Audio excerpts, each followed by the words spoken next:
Soy médica, especialista en psiquiatría, con un posgrado en medicina legal. ¿Y dónde se desempeña? Actualmente me desempeño en el Cuerpo de Investigación Forense. Entré allí por concurso, rendí el concurso en el 2015 y desde el 1 de febrero del 2016 que me desempeño ahí. En relación al presente caso, ¿qué procedimiento efectuó? Bueno, a mí en ese momento se me pidió que evaluara a Yelén Porcel. El requerimiento lo hizo en ese entonces el juzgado de instrucción número 4 del doctor Musi.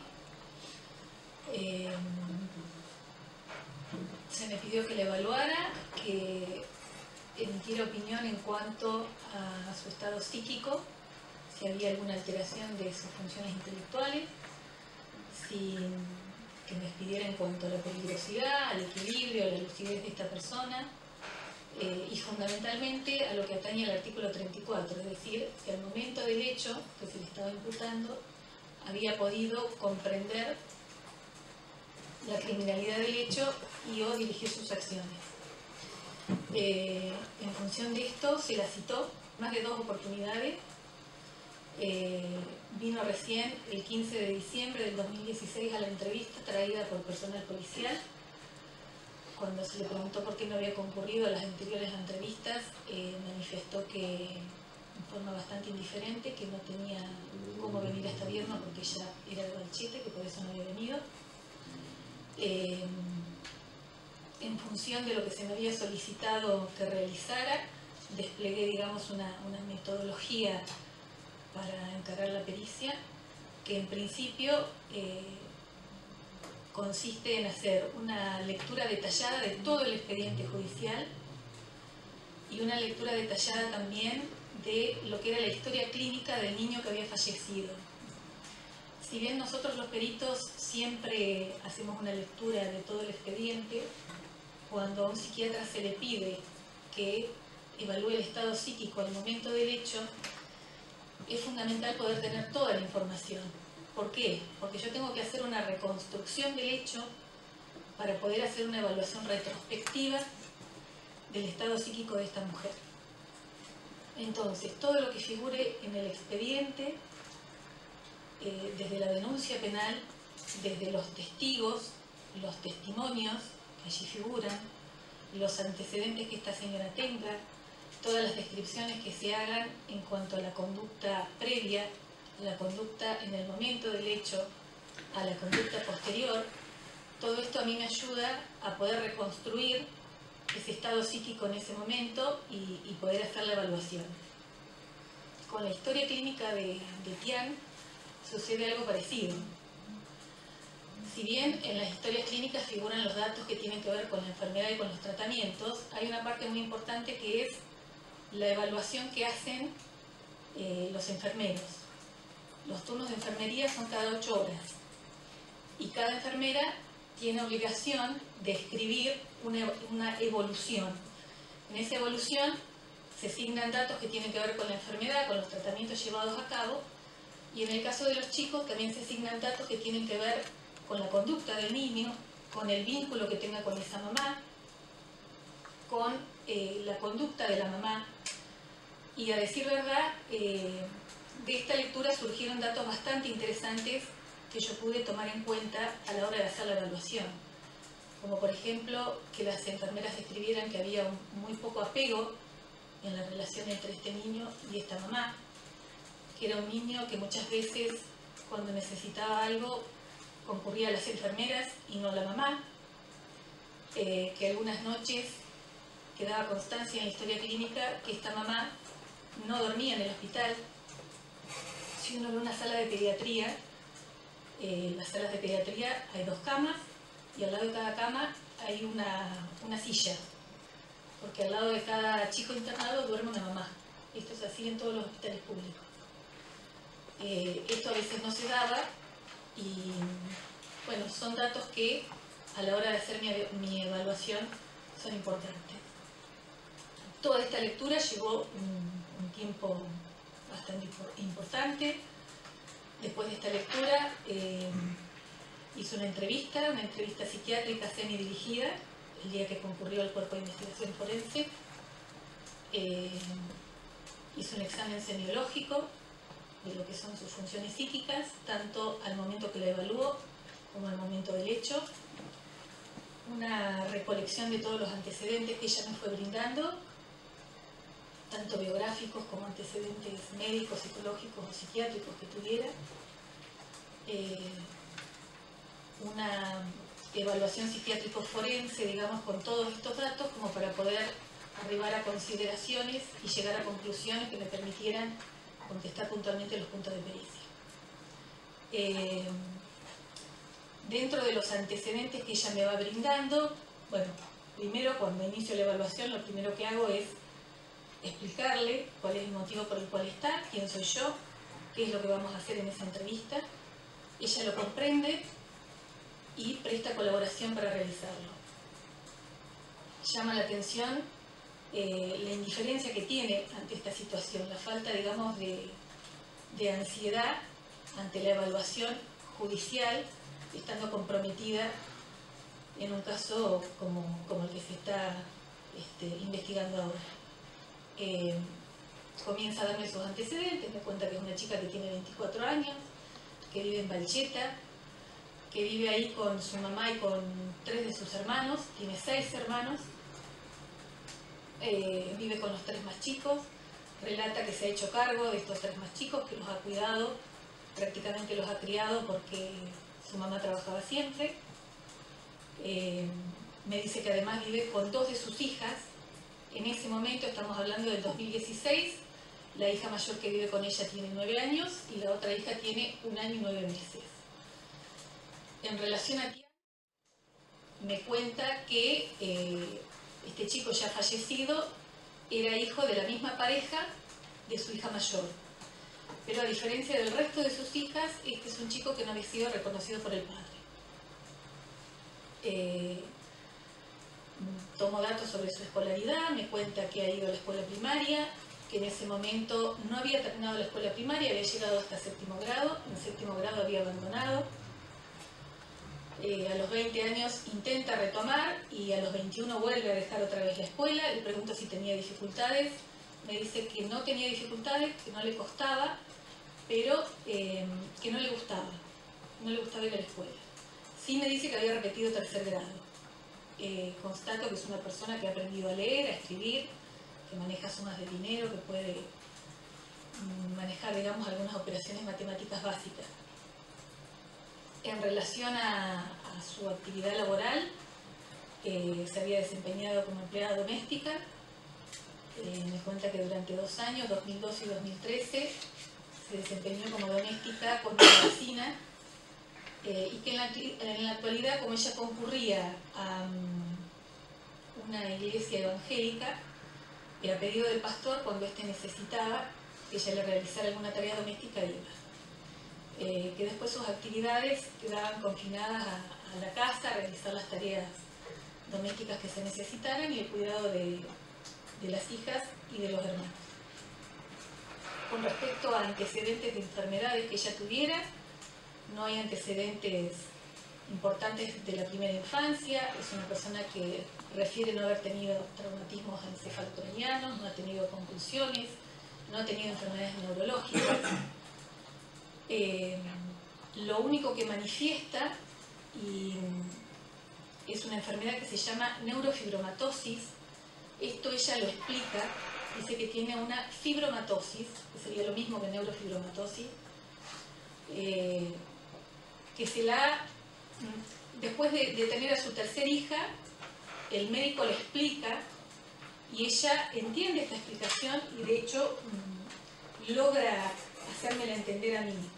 Lo que ella me dice es que, bueno, que después del 3er embarazo le hacen el diagnóstico a ella a partir de marzo de fibromatosis, que es una enfermedad que consiste en unas manchas café con leche, que yo las constato y son, digamos, compatibles con esta enfermedad, que tienen en el cuello, en el tronco, en el abdomen, y tiene unos nódulos que son benignos, esto lo digo yo, que le han salido en la muñeca, en una mama y en un hombro, que también se constatan en la evaluación.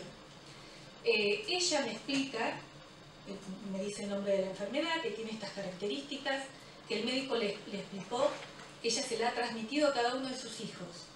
O sea que el niño fallecido tenía esta enfermedad, la niña mayor la tiene y por eso tiene un problema visual, y que la niña más chiquita también hay que hacerle estudios porque también se le ha transmitido. Y a raíz de esto, los médicos le han dicho que no le convendría tener más hijos, porque sí o sí, con cada hijo que tenga, le va a transmitir la enfermedad. Esto es lo que ella transmite. Con respecto a antecedentes psicológicos o psiquiátricos, no refiere a antecedentes psiquiátricos, nunca estuvo en tratamiento psiquiátrico según ella. Sí refiere a un tratamiento psicológico cuando estuvo durante un año en Sierra Colorada. Estuvo conviviendo con su última pareja en esta localidad y refiere que, bueno, que las circunstancias eran desde lo económico muy precarias, que no estaba bien, que extrañaba, y que recibe la visita de un asistente social y este sugiere que tiene que realizar un tratamiento psicológico, que a raíz de esto el tratamiento lo realizaba en su domicilio y que era el psicólogo el que iba a visitarla. Ese es el único antecedente. En relación a situaciones de abuso que haya sufrido, le interrogó sobre esto y ella las niega. Yo tenía idea por haber leído en el expediente alguna situación de abuso en relación a la hija mayor con la última pareja. Le pregunto sobre esto y dice que la denuncia la hizo la escuela y que ese caso está cerrado, negándose, digamos, a la posibilidad de seguir hablando al respecto. Eso en relación a los antecedentes. Cuando evalúo el estado psíquico de ella, me encuentro con una persona que, como dije anteriormente, está absolutamente tranquila, no tiene ningún monto de ansiedad por lo que implica la evaluación, está lúcida, es decir, que está orientada en tiempo y espacio, puede mantener la atención durante la entrevista, entiende lo que yo le estoy preguntando, puede contestar correctamente, no manifiesta alteraciones sensoperceptivas, es decir, no hay alucinaciones en ella, ni tampoco refiere haberlas tenido en algún momento. En lo que hace a la evaluación de su memoria, puede evocar perfectamente todos los hechos biográficos que yo le voy solicitando, que eso habla de una indemnidad, digamos, en la memoria, me puede dar detalles de los 6 hermanos, los nombres, los apellidos, las edades, el orden creciente y decreciente de ellos, las fechas en que ocurrieron determinados eventos.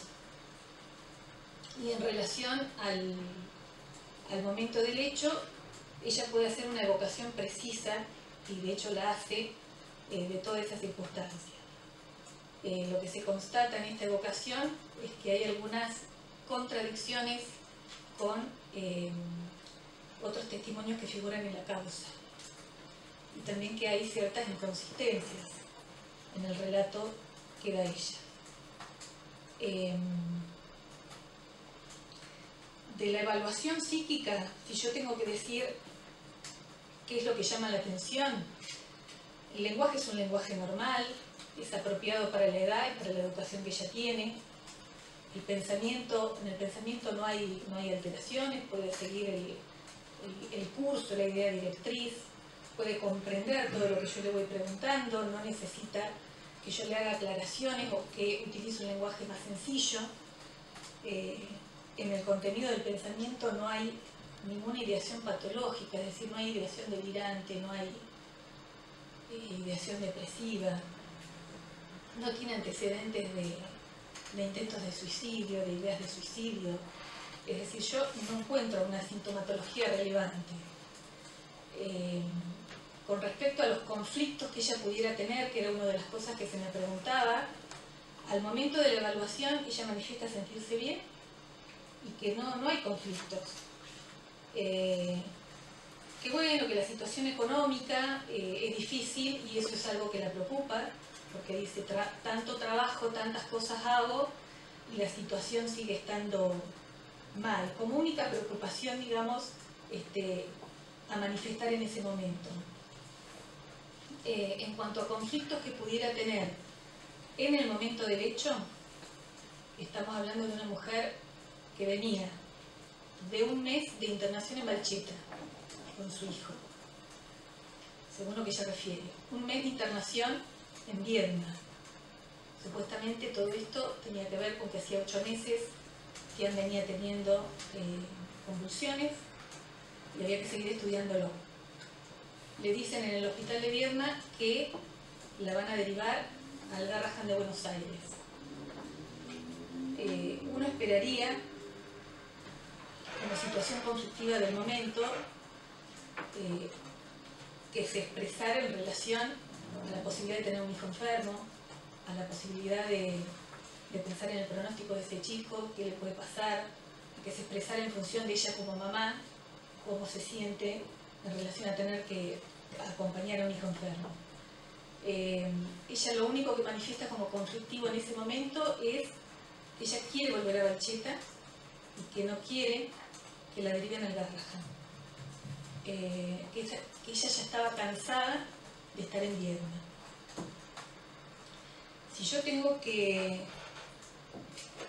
evaluar lo que resalta, digamos, del estado psíquico de ella, lo que más llama la atención es la afectividad. No hay un diagnóstico de un trastorno psiquiátrico acá. Lo único que uno puede mencionar son características de personalidad, rasgos. Es decir, todos tenemos características particulares que nos hacen distintos unos a otros. Lo que llama la atención en ella es la afectividad, es decir, hay una fuerte indiferencia, hay una falta de resonancia afectiva en todo momento, desde que ingresa a la entrevista hasta que se va. Si uno piensa en las situaciones que uno estuvo conversando con ella, toda su situación vital, y particularmente la situación del momento del hecho, la enfermedad del hijo, lo que se desencadena en esa habitación y la posterior muerte, llama la atención que sea tan indiferente, que haya tanta frialdad. Siguiendo con la evaluación, bueno, el juicio crítico estaba conservado. A la hora de hacer las consideraciones del caso, me corresponde, digamos, opinar en relación al artículo 34, es decir, que es lo que se me solicita a mí puntualmente.